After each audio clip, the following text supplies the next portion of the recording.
What's going on, Dolphins? It is your boy Dillon, and I'm here today. I'm making this video because there's a few articles that came out today that I want to read. So I'm gonna get right to it, discuss them a little bit. I want to get through them as quick as I possibly can, but there are a few of them. I want to bring these to you because I like to make sure that you guys have, full context, all the data, all the information, all the statistics, all the facts, right? Like all of the undisputable, fundamental information that is important for each individual person to make up their own decision. And then I also want to make sure that you have, perspective and analysis from different places and different people and so on and so forth. So let's get right into this. First, we start off with an article on Bleacher Report. Are the Dolphins the worst team ever? And what might have been the worst season in NFL history, the expansion 1976 Tampa Bay Buccaneers were outscored by a modern-day record 20.5 points per game in a winless campaign. A quarter of the way through the 2019 season, the winless Miami Dolphins have been outscored by 34.3 points per game. No other team in modern history has been outscored by an average of more than 27.5 points this late into a season. The Dolphins are the first team to lose each of their first 4 games by 20 or more points.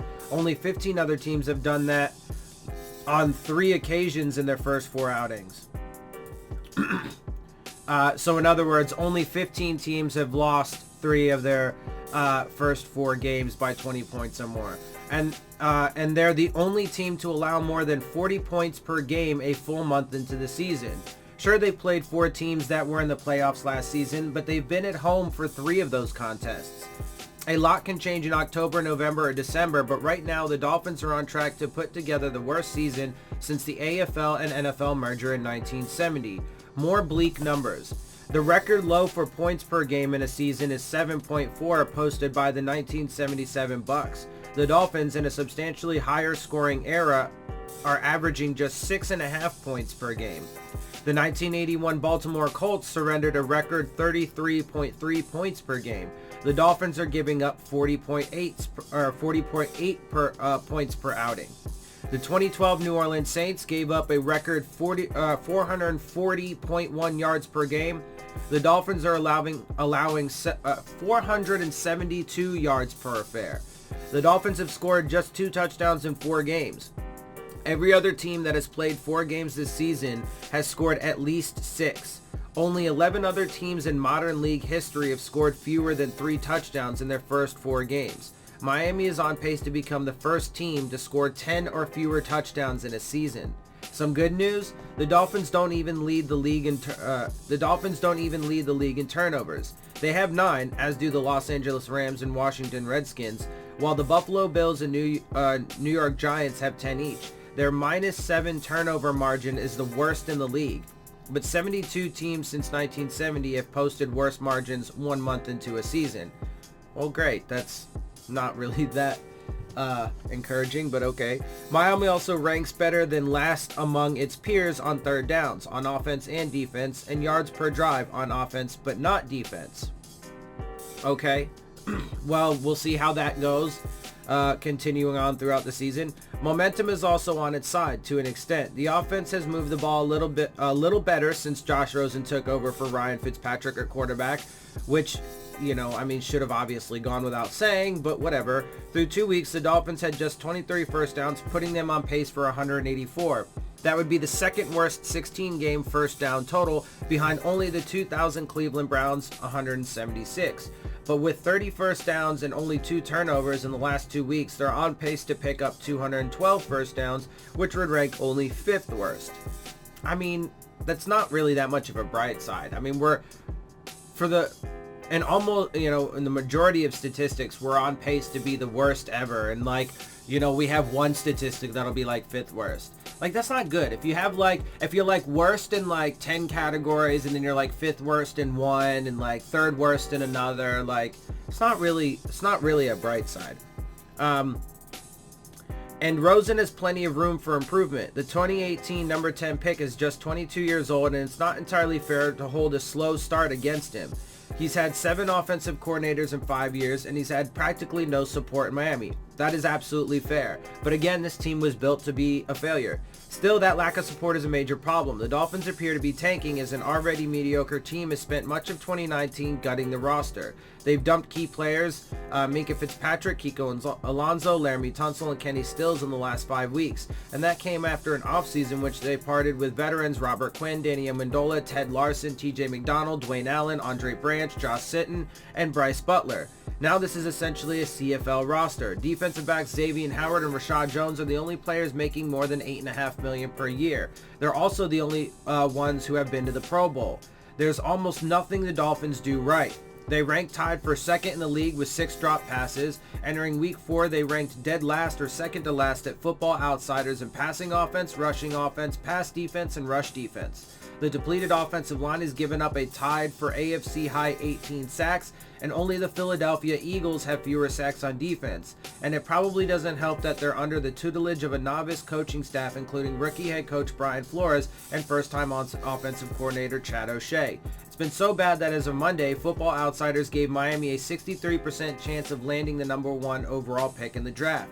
And what really hurts the Dolphins is how they stack up to their peers versus how the famously bad teams, such as the 2017 Browns, 09 Rams, St. Louis Rams, 08 Detroit Lions, 1990 New England Patriots, 81 Colts, 76 Bucks, and 1973 Houston Oilers compared to their contemporaries. Those 7 aforementioned squads are the only teams in modern history to go winless or to win fewer than 3 games and be outscored by at least 16 points per game. Let's compare how they all compare to the teams around them through 4 games and overall. 4 games in, 2019 Dolphins, record 0-4, points per game 6.5, 4.5 points worse than next worst team, 15 points worse than NFL median. Points per game allowed, 40.8, 11.3 points worse than next worst team, 17.5 points worse than NFL median. Point differential, minus 137, 85 points worse than next worst team. Turnover margin, minus 7, 2 turnovers worse than next worst team. The 2017 Browns, record 0-4, points per game 15.8, 5.5 points better than lowest ranked team. Points per game allowed 26.8, 7.2 points better than lowest ranked team. Point differential minus 44, 21 points better than lowest ranked team. Turnover margin minus 5, 2 turnovers better than lowest ranked team. 09 Rams, 0-4, points per game 6, 5.5 points worse than next worst team, 15.3 points worse than NFL median. Blah, blah, blah, blah, blah, right? So, you know, I'll just go through it real quick, I guess. Points per game allowed, 27. 6.5 points better than lowest ranked team. Point differential, minus 84. 15 points worse than next worst team. Turnover margin, minus 4. 5 turnovers better than lowest ranked team. 08 Lions, 0-4. Points per game, 16.5. 5.7 points better than lowest ranked team. Points per game allowed, 36.8. Tied for last. Point differential, minus 81. 23 points better than lowest ranked team. Turnover margin, minus 6. 1 turnover worse than next worst team. 1990 Patriots, 1-3. Points per game, 15. 7 points better than lowest ranked team. Points per game allowed, 29.8. 0.3 points worse than next worst team. 8.8 points worse than NFL median. Point differential, minus 59. 19 points better than lowest ranked team. Turnover margin, plus 3. 10 turnovers better than lowest ranked team. 81 Colts, record, 1-3. Points per game, 17.5. 6.5 better than lowest ranked team. Points per game allowed, 30.5. 0.7 points worse than next worst team. All right, so you guys get the ideas. But right now, the 2019 Dolphins are currently on pace for an 0-16 record, points per game, 6.5, 4.5 points worse than the next worst team, 15 points worse than NFL median. Points per game allowed, well, it's all the same thing, or almost all the same set. So points per game allowed, 40.8, 11.3 points worse than next worst team, 17.5 points worse than NFL median. Point differential, minus 548, 340 points worse than next worst team. Turnover margin, minus 28, 8 turnovers worse than next worst team. I mean, that point differential would be worst ever in league history. The Browns and Oilers are right there with these Dolphins in turnover margin, while the Bucks and Colts had seasons that were wildly bad in point differential. But nobody has been as inept on offense and defense as the Dolphins. Incredibly, the gap between the Dolphins and the next worst team, the Redskins, in point differential, 85 points, is already larger than the gaps that separated all of those other teams and their next worst competitors over the course of entire seasons except the 1981 Colts, 103 points. All that being said, there's plenty of time for Miami to rebound, which is true. They still have 12 games, and its brutal numbers are inflated by two particularly humiliating losses to start the season. There's more hope under Rosen, and the schedule gets easier. The Dolphins will probably be just a small underdog when they host the 0-4 Redskins after their Week 5 bye, and Miami plays the also winless New York Jets in November and December and hosts the struggling Cincinnati Bengals in Week 16.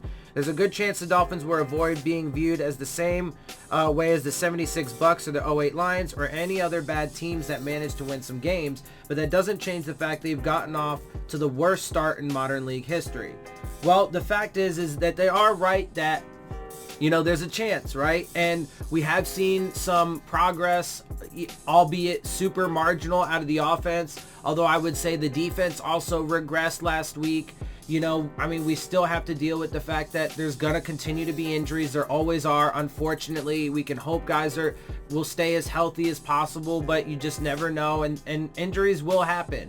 But we do have our bye week coming up, and you know, we have an opportunity to get guys healthy, and we do have some struggling opponents. I still think that we're the weaker of the teams, and I still think that out of all of them, and, you know, even like I said, and like, you know, all these reports and stuff, you know, well, a lot of them point out, the ones that actually give you like the stats and the data point out that through the first 4 games, I mean, we are, you know, worse than literally any other team ever existed on both offense and defense. Not just like there are teams that were like the worst on offense in a year or the worst in defense in league history. We are the worst in both categories by wide margins. Our point differential is 137, minus 137. The Redskins, who are the next worst, their point differential is 85 points better than ours. So that puts them at, we're at 137. That would put them at 52, minus 52. They're at like minus 52. We're at minus 137, and that's who we play next. So we'll see how it goes. Next article comes from Dolphins Wire. Dolphins have ample opportunity to overhaul offensive line for 2020. Well, we'll have to see if they do it. There is a subsection of Dolphin fans who just can't help themselves, and it is certainly understandable. 20 years of mediocrity and a decade of shoddy offensive line play is going to leave a mark. But there's no point in wringing one's hands over the future of the Dolphins franchise because Miami's 2019 offensive line is horrendously bad.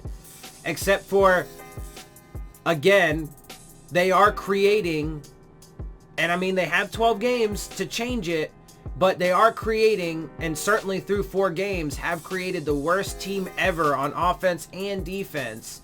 And I mean, they have to prove that they can get it right. Again, that they have to make the right decisions. They've created so many holes on this team that, I mean, they need an entirely new team. And they got to hit home run after home run after home run. They got to make sure they prioritize positions and picks properly. There's just so much that could go wrong that they've done to themselves and set themselves up for, that it's I mean, it's going to be super difficult. Again, they still have a chance, but I mean, the odds are just, anyway, let's continue on though. Well, it doesn't matter if this is just some random quote from some random person or whatever. Or I guess it's just whatever. Talking about, it's like a generalized quote that, you know, I think a lot of people say. Well, it doesn't matter if they pick a quarterback number 1 overall. Peyton Manning couldn't win behind this offensive line.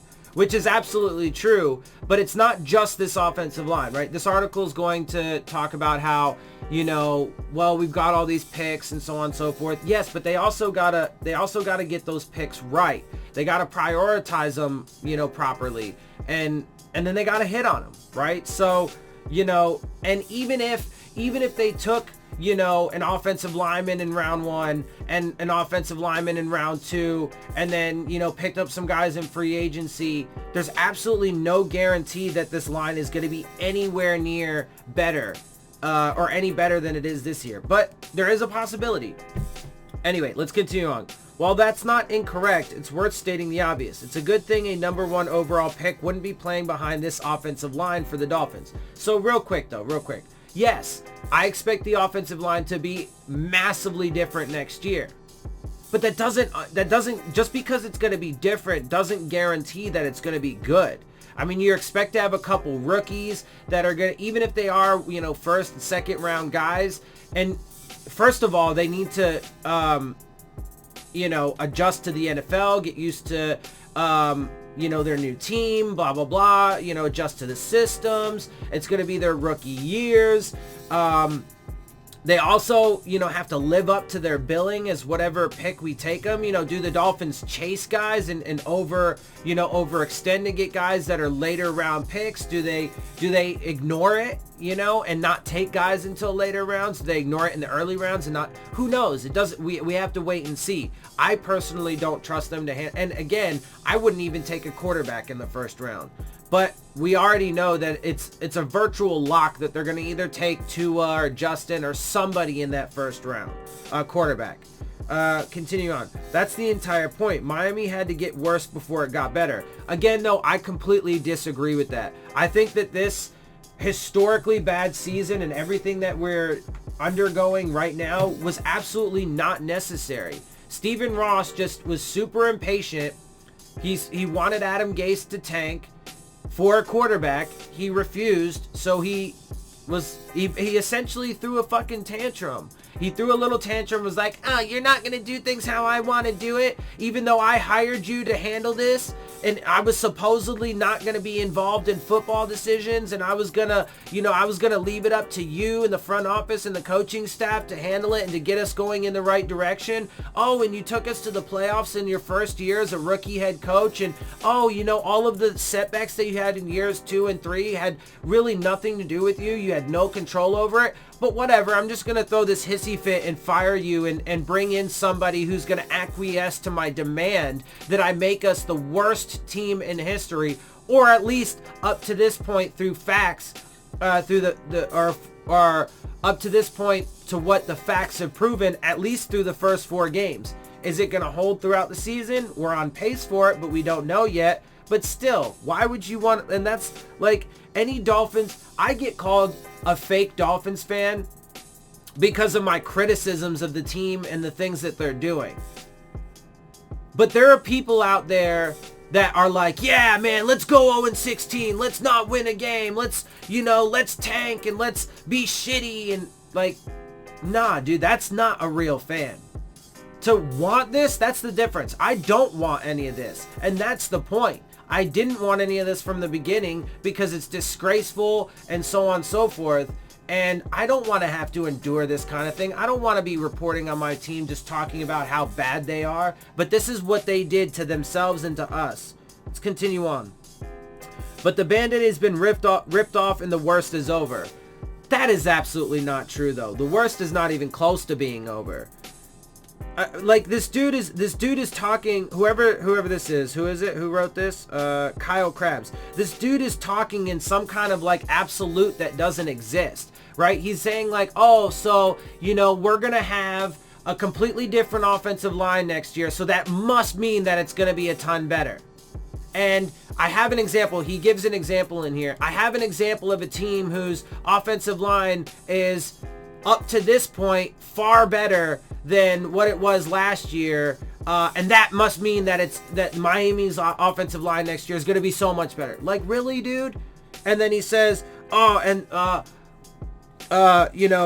we had to get worse before it got better. I mean, there's no actual proof to that, right? Because all the examples of teams who have tanked and were successful come from other sports, not the NFL.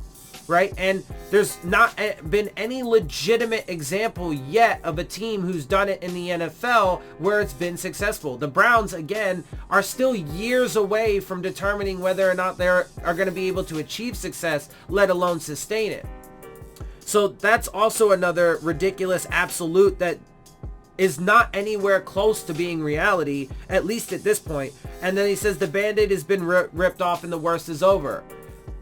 That's impossible to say. And with the projections and the pace and so on and so forth, that would logically not be the case. Obviously, we still have a bye week and 12 other games to play, and they could, theoretically turn it around or, at least not be the worst team ever.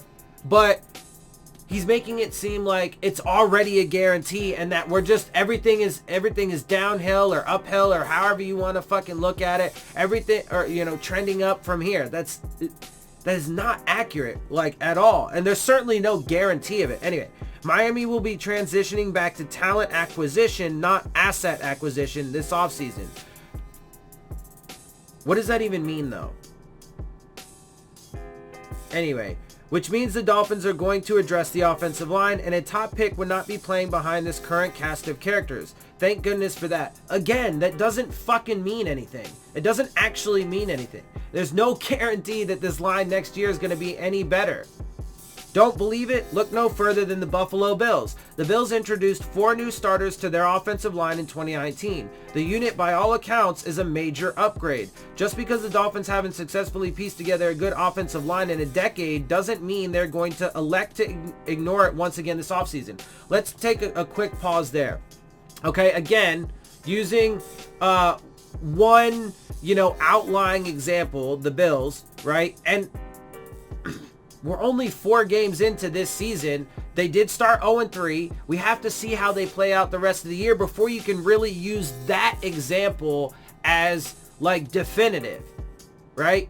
They've played much better through these first 4 games, but they're 3-1 and they got a lot more to go. See how it happens. I mean, what if they get injured, right? That actually would throw a major wrench into this system, because a lot of these guys were free agents that they picked up and older guys, so they could get hurt, right? Also, let's think about this. So again, they have to hit on the picks. Not only do they have to prioritize, take, the right guys at the right time, or, the right positions at the right times, but they also got to hit on those picks. And he just said, just because the Dolphins haven't successfully pieced together a good offensive line in a decade doesn't mean they're going to elect to ignore it once again this offseason. Well, if you just look at the draft, the one draft that they have under their belt, they did ignore it. They only took one offensive lineman in the draft. That was round 3. Or no, I think they took 2, because I think Isaiah Prince was a 5th or 6th round. But they didn't take it. They could have had the number 1 offensive lineman in the draft, but they decided to take. They didn't decide to take one until round 3. He's not performed very well. Although, to be fair, it is his first season. He has to adjust. He's on a shitty team. All of that. So that's not entirely his fault. But he hasn't really performed that well. And again, part of that decade, one of the guys who's going to have a major decision or a major role in the decision making is Chris Greer, and he's been part of that failing, right? Anyway, so and again, if you, I mean, so I don't trust that they're going to get it right, but they've got, no matter what I say, it's not like they're going to get fired tomorrow. So I mean, they still have time to prove me wrong. They haven't yet by any account, but we'll see. Ownership and management have been very clear. They have a plan. Well, I wouldn't say that they've been all that clear. I mean, it depends. It depends on what you're talking about. I think through their actions, it's been clear that they have been trying to make us intentionally bad. But I don't really see, everybody's like all the cap space and the draft capital. That alone shows that there's a plan. I don't agree with that, but whatever. That plan, based on the model implemented by Coach Brian Flores' former team in New England, puts great emphasis on winning football inside out. Again, though, I don't want to be the New England Patriots. I don't want to model myself after them, right? I mean, even in the game against the Bills, dude, the Bills head coach was shooing off a couple Patriots staffers from the field because they were spying on the team on the field, watching them do warm-ups and other shit. I mean, and you could argue, oh, it's just warm-ups, but that's what the Patriots do, and that's part of the reason why they are the way they are. Earlier on the season, when we played the Patriots, there were reports that the refs told Raekwon McMillan to stay off of Tom Brady. They clearly get favored by refs. So they're underhanded, they're shady, and there's clear bias in their favor. I don't want to be the New England Patriots. That means the trenches will demand the Dolphins' attention. Okay, well, I would hope so, but they haven't proven to really actually do anything substantial in that regard in the one draft that they've had, or in the free agency period that they've had, or any time so far. And I don't trust them to get it right going in the future, personally. Also, one point he's making is that, you know, they went out in free agency and got several high-priced free agents. I don't want them to do that. That was one of the problems that has led to our perpetual mediocrity over the past few decades, is spending high on free agents. And if the Buffalo Bills can sign offensive tackle Ty Nsekhe, center Mitch Morse, offensive guard Quinton Spain, offensive guard John Feliciano, and draft offensive line Cody Ford in one offseason, the Dolphins will have no problem overhauling their line. Furthermore, Miami is likely looking at 3 new starters. Offensive guard Michael Dieter was a 3rd-round pick this year. Coach Brian Flores named Dieter by name when referencing which players have improved the most in the first 4 weeks of the season. He's a long-term starter. Right now, he's a long-term project. He's starting because he has to, because there's nobody else. Like he and all of those people that are all those players that he talked about the Bills, he wouldn't be starting in that room because there's guys that are far better than him at every position, right? We're just so terrible at every position. It blows my mind. Anyway.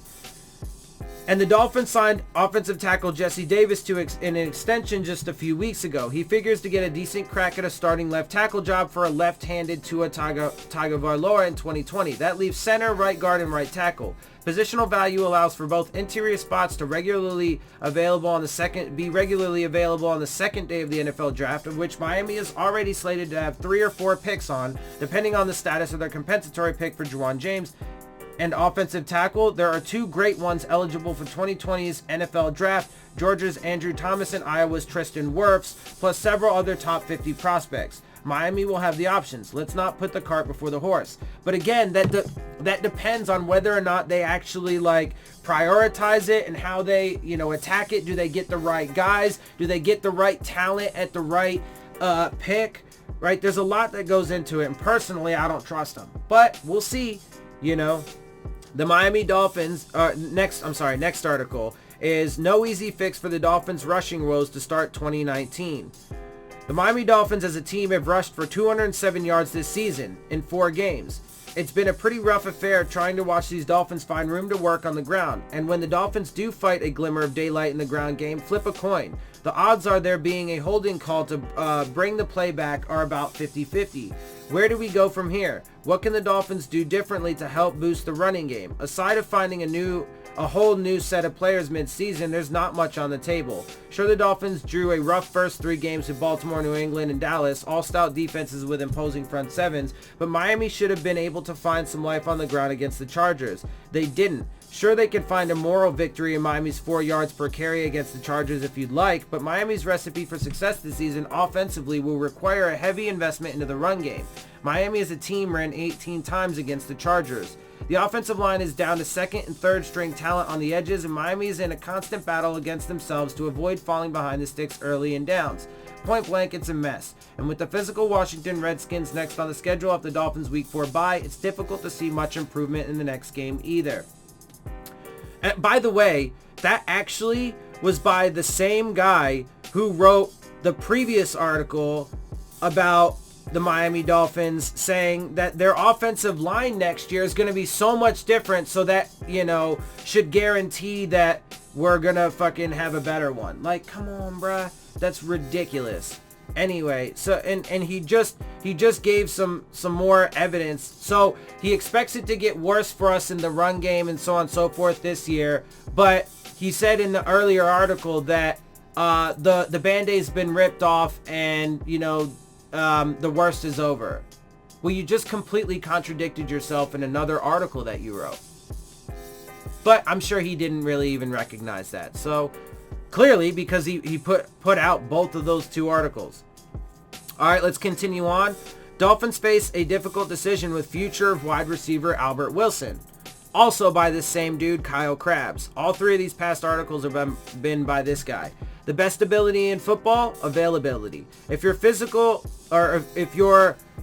unable to stay on the field of play, it's pretty darn difficult for you to help your team win footballs. And while the Miami Dolphins aren't looking at winning very many football games this season anyway, it's becoming more and more difficult to ignore the elephant in the room with wide receiver Albert Wilson. Wilson missed yet another contest this past weekend after making a push to play throughout the week. And while Wilson will now get an extra week of rehab with Miami's Week 5 bye, the Dolphins should consider the remaining 12 games as an audition for Wilson. He'll be playing for his future with the team. First of all, I don't expect him to be, for several reasons. He's another protesting player. He's been out. He said he was ready to go. They chose to hold him out.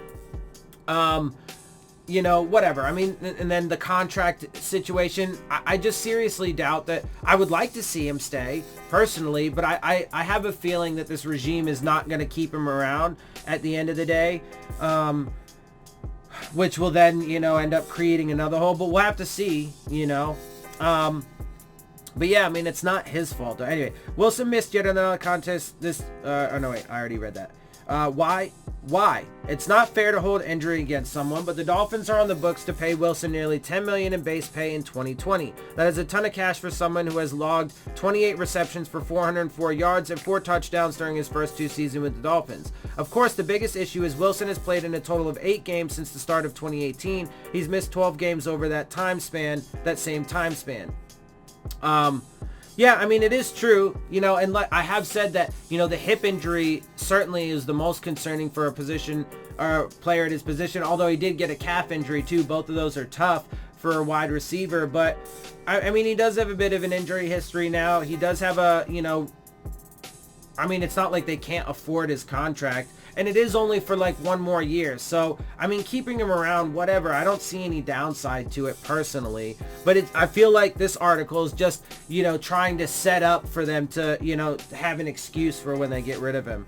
And so every week missed, I mean, he is right though about, you know, his injuries, and you do have to be available. I mean, that absolutely is true, to be fair. But he said he was ready to play, and they decided to hold him out. So, I mean, we'll see what happens going forward.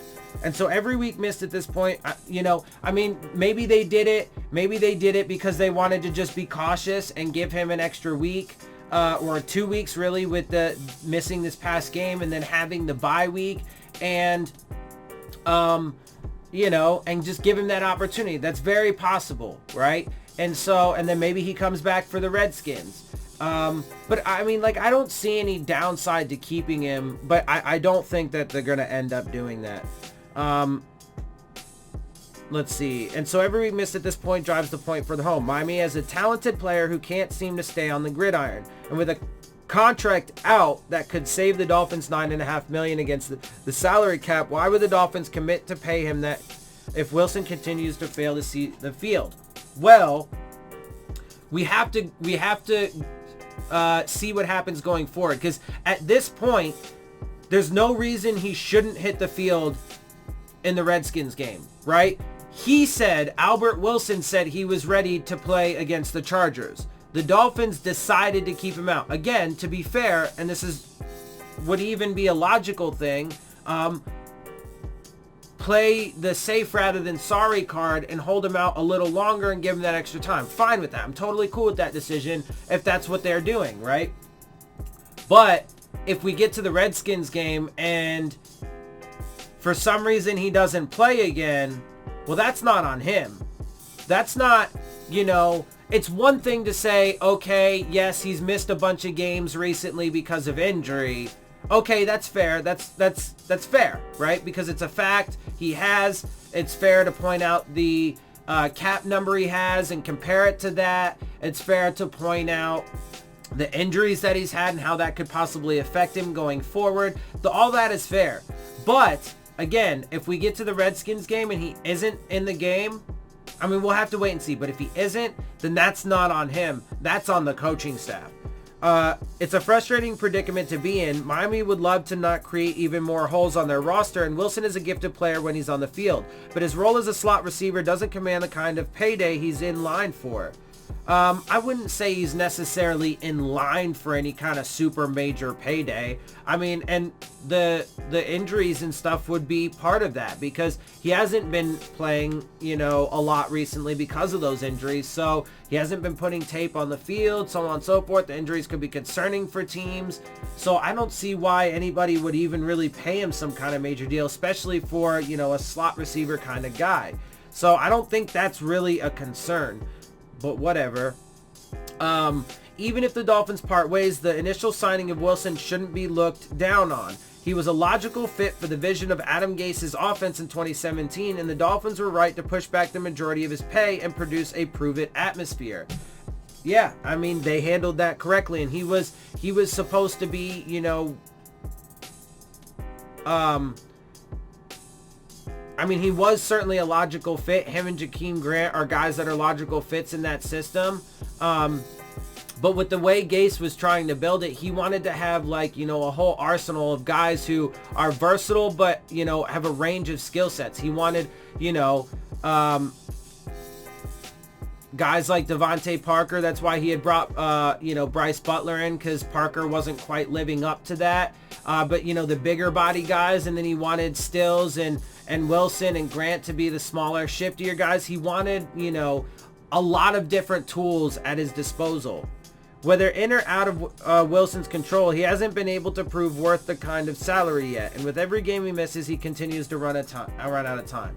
Well, I mean, that is true. Unfortunately, it's not really, you know, it's not, especially again, if for some reason they keep him out of this next game, I mean, that's totally not on him. And, you know, there's nothing, you know, there's nothing he can do about that. But at the same time, it is a business, and, you know, availability is important. And so I wouldn't say it's necessarily fair to, like, hold it against him. Like, you shouldn't hold that against players that if they get injured. It's a brutal sport, like, and they do put their lives on the line, so you shouldn't, like, hold it against them. But at the same time, there does come a point, like, if a guy like Devontae Parker, for the most part, although he's doing okay this season, but again, certainly not living up to the billing of a number one receiver, so still kind of a waste in my mind. And he should have been given another opportunity to just, you know, find another fit somewhere else and have a fresh start. But anyway, you know, you do got to be available, right? And so up to this point, right, in his recent stretch of injuries, again, not like to hold it against him, but it is fair and factual to say that he hasn't been available. He says he's ready to play, so he should be playing. So we shouldn't, like, this discussion shouldn't really be much of a thing anymore, right? Like, it should shift to, okay, now let's see what he does when he's on the field, and, you know, so on and so forth, right? That should be the discussion. It shouldn't be all that he's not hitting the field, he's not making it onto the field, because or due to health reasons, because he is healthy. If he doesn't make it onto the field, it's because the coaching staff decided to keep him out, and it would be for reasons other than health, because he himself has said that he's healthy. Anyway, so like I said, guys, I just wanted to get a few articles out. I know I kind of like sped through some stuff or whatever. You know, probably talked really fast and all that stuff. I wanted to try and not make this video too long. It's 40 minutes. That's all right. But I did want to read a few articles to give you, you know, again, the perspective of different people, different writers and stuff from different, you know, that Kyle Krabs guy was all Dolphins Wire. The first one was a Bleacher Report article, right? So, you know, I want to give you full context, you know, different perspectives. And really though, the most important thing is I want you guys to have all of the facts and data, all the numbers, the statistics, all of the things that are undisputable, right? So that way you can decide for yourself, you know, is this right? Is this wrong? You know, but I want you to have the full context. So that includes the perspective from different people and, you know, whatever. And then, you know, make up your own minds, right? So with that, guys, I'm going to go ahead and get up out of here. I hope you guys do enjoy my videos. If you do, make sure you share them with your friends and family. Make sure you hit the subscribe button. Make sure you hit the like button. Make sure you hit the bell if you want to get the alerts. Leave your questions, comments, and concerns down in the comment section. And of course, as always, make sure you follow me on Twitter at Dillon Tartaro. And with that, I am out. I'll see y'all soon. Fins up.